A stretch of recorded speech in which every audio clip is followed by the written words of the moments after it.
Hi guys, you're welcome back to your favorite YouTube channel, NAIJA News and Entertainment.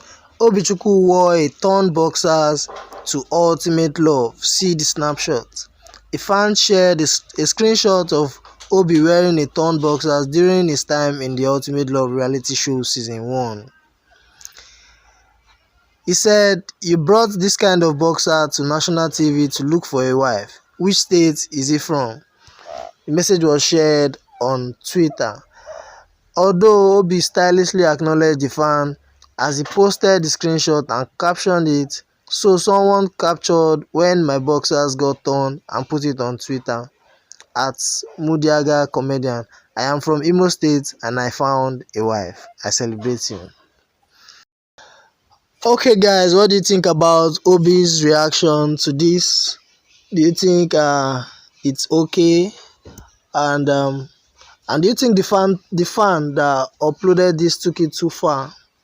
Let me know your thoughts in the comment section.